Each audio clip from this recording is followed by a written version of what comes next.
प्यार में आपको धोखा मिला है क्या? क्या अब आपका पार्टनर आपसे बात करना नहीं चाहता? क्या तुम्हारा रिश्ता पूरी तरह से टूट गया है? अगर इन सब बातों की आपकी हाँ है तो आपको करना क्या पड़ेगा? आपको सिर्फ सोने के पहले ही ये शब्द बोल दीजिए, उनके नाम को लेकर के बस इतना सा करना है। भागते हुए आएंगे, दौड़ते हुए गिरते पड़ते आपके तरफ आपका पार्टनर भागेगा। प्यार प्यार आप सच मानिए खींचा हुआ चला आएगा। ऐसा कौन सा विश्व का प्राणी है जिसे इस मंत्र के साथ बुलाया जाए और वह आए नहीं? मंत्र सिर्फ 2 शब्दों का है, जानिए पूरा विश्लेषण। आप देख रहे हैं वैदिक दृष्टि। नमस्कार, मैं हूं आचार्य, आपका बहुत स्वागत करता हूं। वैदिक दृष्टि में आपके अपने जीवन में प्यार भरा जाता है। वैदिक दृष्टि में आपको आपसे मिलवाया जाता है। मैं आपकी लव लाइफ, पारिवारिक लाइफ, शादीशुदा जीवन को पूरी तरह से अच्छा और सुव्यवस्थित किया जाता है। आपको जीवंत किया जाता है। जोड़ियाँ आसमान में बनती है ना, उनका रिपेयरिंग सेंटर ही है। यहाँ अब तक कितने लोग ठीक हो चुके हैं? ठीक हो चुके हैं 5 लाख लोग। सक्सेस रेट 95% प्लस है और ये सब कुछ जारी है। इतने सारे लोग कैसे ठीक हो जाते हैं? ऐसा क्या होता है यहाँ? गीता, भेद, पुराण, शास्त्र, उपनिषद, बड़े बड़े ग्रंथों का निचोड़ा आपको बताया जाता है। आपको हर हाल में जिताने के लिए आर्षियों की वाणी से निकालकर सरल, सहज और वास्तविक उपाय बताया जाता है ताकि आप जीत सके, आपका रिश्ता मधुर हो सके, आपके संबंधों में आपकी बात हो सके, जो आप करना चाहते हैं वह 100% हो सके। वो सब कुछ आज मैं कह रहा हूँ कि ये 2 शब्द का मंत्र उनके नाम के साथ बुलाकर सो जाना, उसके बाद फिर कुछ मत बोलना। इतना करने से प्यार को आपके पार्टनर को आना ही पड़ेगा, इसमें कोई संदेह नहीं। मंत्र अद्भुत शक्तिशाली जी छुपी है। मंत्र अगर जागृत हो, मंत्र अगर आशीर्वाद के साथ युक्त हो और मंत्र वेदोक्त हो, अगर तो देवता, मनुष्य, गंधर्व के नर कौन है ऐसा जिस पर उसका प्रभाव नहीं पड़ता। मंत्र के प्रभाव को आप ऐसे भी समझ सकते हो, जिस प्रकार से आपको गालियों का फर्क पड़ता है, आप शब्दों का फर्क पड़ता है। कोई आपको कुछ कर तो रहा नहीं। किसी ने बोला मैं आपको बहुत पिटूंगा, अभी पीटा नहीं कहाँ, केवल आप प्रभावित हो जाते हो। शब्द का अपना प्रभाव है। यह जो कहा जाए, जैसा कहा जाए वैसा फर्क पड़ता है। वेद क्या कहता है? सुरतन हरति पापा। मी बोले भैया, अच्छे बुरे पाप कर्म जो भी आप सुनते हो वो सब फर्क डालता है। कान से कान दर्श इंद्रियों में से एक इंद्री है जो वर्किंग है, जो आप सुन रहे हो, प्रभावित होते हैं। पिक्चरों में, मूवी यो में म्यूजिक एफर्ट्स सबसे ज़्यादा काम करता है। क्यों? जो कि ध्वनि एक तंत्र है। ध्वनि तंत्र को मंत्र ने आपने अंदर संयुक्त किया है। आपको जानकर बहुत आश्चर्य होगा, ध्यान योग समाज में सबसे ज़्यादा ध्वनि पर काम करते हैं। जीतने भी भूत झाड़ने वाले लोग हैं। आप ज़रा ख़ास तौर से जीतने भी परातत्व पर काम करते हैं, अलौकिक शक्तियाँ के ऊपर काम करते हैं। उनका 99.9% कॉन्सेप्ट ध्वनि पर है। ध्वनि बहुत काम करती है। सर्प ध्वनि से ही चलता और उठता बैठता। अपना पहचान बताता है। शेर, उसकी ध्वनि से पता चलता है तुम्हें कि वो शेर है। उसकी दहाड़ना से आवाज़, वाणी, ध्वनि, संकेत, ये सब एक दूसरे की पूरकता की चीज़ है, वैसे ही काम करती है। 10 इंद्रियों में सबसे मूलतम इंद्रीकरण है।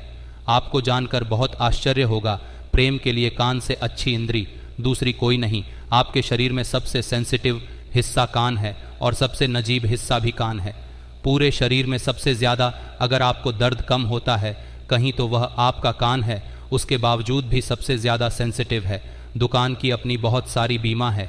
इस इंद्री को बहुत स्पेशल माना गया आपके शरीर में, इसलिए 1 के बजाय 2 रखी गई। ऐसी इंद्रियां कम है। आपके 10 इंद्रियों में से कुछ प्रमुख 3-4 इंद्रियां हैं जिसको डबल किया है भगवान ने, सिंगल नहीं रखा। इनका उपयोग बड़ा है, इसलिए जैसे आँख ऐसा कान, आपकी 2 नासिकाएं, इनका प्रयोग है। मुंह 2 नहीं है। आपके हर इंद्री का अपनायक मतलब है। उसका उपयोग इतना ज़्यादा है, उसकी वर्किंग इतनी ज़्यादा है कि भगवान को उसे 2 बनाना पड़ा। 1 नहीं बनाया और दोनों को एक कर रखा है बीच में। इसीलिए पति पत्नी भी दोनों एक हो सकते हैं। इन चीज़ों से हाँ, मनसों और महिप नहीं, द्रगसों नहीं दीवानू, द्रग दीवान जहाँ उबरे मनता ही हाथ बिकान।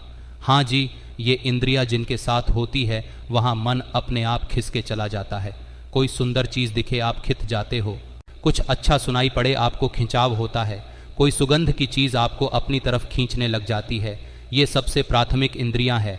आप आज उसी संदर्भ में आपसे बात कर रहा हूँ। दशमहाविद्या है और 10 इंद्री इसका समावेश है। वेदोक्त पद्धति में ये इतना बड़ा तंत्र है। ये इतना प्रमुख वर्ग है, इसको पाने के लिए लोग हजारों साल तपस्या करते रहे और तुम इसे बिल्कुल सहजता से प्राप्त कर रहे हो। क्या करना है? सिर्फ और सिर्फ एक शब्द बोलना है, उनके नाम के साथ बांध देना है। नाम के साथ शब्द को जोड़कर बोल देने मात्र से उसे खींच कर आना ही पड़ेगा। इतनी ताकत है इसमें, क्योंकि मंत्र महामणि विषय व्याल के, हाँ, मंत्र महामणि विषय व्याल के मेट त कठिन हूँ। अंक भाल के दुर्भाग्य में, कपाट में, किस्मत में, प्रार्थ में, लक में गलत चीज़ें लिख दी गई हैं, उन्हें भी मिट देने की क्षमता है इस मंत्र में। हाँ, ज्योतिष कहती है, तंत्र कहता है, मंत्र कहता है, असतिग्र समम से आपका जलम सिंधु पात्री और दुनिया की सारी शक्तियाँ लगा दीजिए, इसका पार नहीं पा सकती। ये बहुत तख्त है, ये बहुत ताकत है कि आज वो चीज़ आपको समेट कर दे रहा हूँ, आज वो पावर आपको दे रहा हूँ जिससे आपका काम होगा ही होगा, इसमें संदेह नहीं है। सीधा आपको उपाय को लेकर के चलते हैं हम। उसके पहले एक वॉइस मैसेज ले लेते हैं। आपके बीच का अनुभव है, वॉइस मैसेज प्लीज़। राम गुरु जी, ये आपने मेरी इतनी मदद की है, इतनी मदद की है जिसकी कोई सीमा नहीं है। गुरु जी, कोई सीमा नहीं है। मैंने सिर्फ आपकी बातें सुन सुन के, उन्हें समझ समझ के सुख से जीना शुरू कर दिया है। रोना मैंने छोड़ दिया। सच में गुरु जी, आपकी वाणी में वाकई में सरस्वती विद्वान हैं। बहुत बहुत धन्यवाद, बहुत धन्यवाद, बहुत साथ बात, बहुत आशीर्वाद। परमात्मा शिव तुम्हें प्रसन्न करें, आनंद करें, हर एक शावों की पूर्ति करें। आपको जो चाहिए वह डेफिनेटली मिल जाए, ऐसी शुभकामनाएं हैं। अब मैं सीधा आपको उपाय को लेकर के चल रहा हूँ। वह शब्द बता रहा हूँ जो शब्द को अपने पार्टनर के नाम के साथ बांधकर बोलना है और उसे आना पड़ेगा। पर करना क्या है? सोने के ठीक पहले बोलना, उसके बाद फिर कुछ मत बोलिएगा। मौन रहना की सबसे बड़ी शक्ति है। दुनिया में बहुत सारे ऐसे संत हुए जो और कोई तपस्या करते ही नहीं थे, सिर्फ कभी कधार निश्चित दिन थे, उस दिन मौन रहते थे, कुछ नहीं बोलते थे। अंदर से उद्गार है पर व्यक्त नहीं करेंगे। उसके बाद कुछ मत बोलिएगा जो मैं शब्द कह रहा हूँ। उसके बाद ये आंधी अंत है। ये ऐसा पावरफुल, ऐसा एनर्जेटिक शब्द है कि इसे सिद्ध कर लिया तो विश्व का कोई भी ऐसा काम नहीं जिसे कराया नहीं जा सकता। इसकी वो है, आपके 9 के 9 ग्रह भी खराब हो जाए, शास्त्र कहता है, तो भी आप इसमें बेनिफिट ले सकते हैं। 100% आपका कुछ भी खराब हुआ हो तो भी आप हर हाल में इसमें जीत सकते हैं, कोई संदेह नहीं, ब्रंच मात्र का संदेह नहीं। सीधा उपाय की बात कर रहा हूँ, सीधा उपाय को और लेकर के चल रहा हूँ। वो सब आपको बता रहा हूँ। आपको करना या ये है कि जब आप शयन करने जाए तो हाथ पैर, तलवे हाथ पैर के दोनों के साफ सुथरे और स्वच्छ कर लीजिए। तलवों पर मिट्टी, मृतिका, गंदापन और ब्लैक ऐसी कोई भी चीज़ नहीं होनी चाहिए।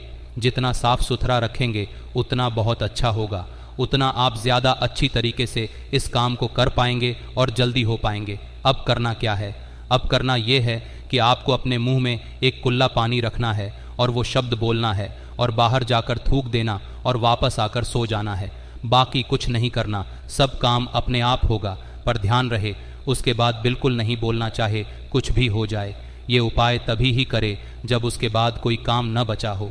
ध्यान से उसके बाद बोलने से ये नष्ट हो जाता है, इसका उपाय खत्म हो जाता है और कई महीनों तक फिर आप रिपीट नहीं कर पाएंगे। इस उपाय को तो ध्यान रहे, इसको बिल्कुल एकांत में करे। जब सब काम हो गया हो तभी इसको करे, वरना इसको ना करे। अब बंद बताता हूँ आपको। पहले उस व्यक्ति का नाम लेना है और नाम लेने के बाद पहले मान लीजिए कि उस व्यक्ति का नाम राजेश, श्वेता, विनीता, अमित जो भी हो, आप शब्द बोल लीजिए। वो नाम पहले बोल लीजिए और उसके बाद बोलिए ओम रामन फलाना मनोहरम। रामम कैसे करना है? उदाहरण स्वरूप मानिए कि हम कृष्ण को प्रेम करते हैं तो कैसे बोलना है? रामम कृष्ण, मनोहरम राम। इस मंत्र के पहले उनका नाम पूरा बोल लीजिएगा सरनेम के साथ। इस मंत्र के बीच में रामम और मनोहरम रामम के बीच में बोल देना है। कैसे? जैसे मान लो कृष्ण को हम प्रेम करते हैं, आप तो जिसको करते हैं उसका नाम लीजिएगा। तो मैं कैसे बोलेंगे? मैं बोलेंगे राम कृष्ण मनोहरम राम। अब आप क्या कर रहे हो? अब आप 3 बार अपने आप को अधर प्रेम कर रहे हो। हाँ हाँ, अद्भुत, इतना इस बंधन है, इस उपाय में इतना आत्मीयता है, इस उपाय में इतना फूटकर प्रेम है, इस उपाय में फैल हो ही नहीं सकता। विश्व सर्वश्रेष्ठ उपायों में से यह उपाय है। ख़ास तौर से रिश्ते, संबंध, प्यार, शादी, वैवाहिक लाइफ, पारिवारिक लाइफ, उसे ठीक करने के लिए पूरे मन से, पूरी श्रद्धा से भूलकर और इस पानी को बाहर जाकर थूक के फिर आप आराम से सो जाइए। कुछ मत करिए, उसके बाद जो करना है वह करेगा। आप तो विश्राम कीजिए, वो करेंगे जो कुछ काम करना है। पूरी श्रद्धा और विश्वास के साथ उसको करना। तो मुस्कुराओ, सुंदर बनो और आधे घंटे में पानी पीना, अपना बहुत ख्याल रखना, खूब सारा अच्छा रहने की कोशिश करना, किसी भी प्रकार से रोना मिल रखना, परेशान होना, नेगेटिव थिंकिंग रखना, ये सब मना है। ऐसा करोगे तो तुम डर में जाओगे, तुम पर डिपेंड करता है। सही तरीका तो ये कहता है कि जैसा चला रहा हूँ चलते जाइए, जीत सुनिश्चित होने की ओर बढ़ेंगे। आप ख्याल रखिए अपना। ओम नमः शिवाय।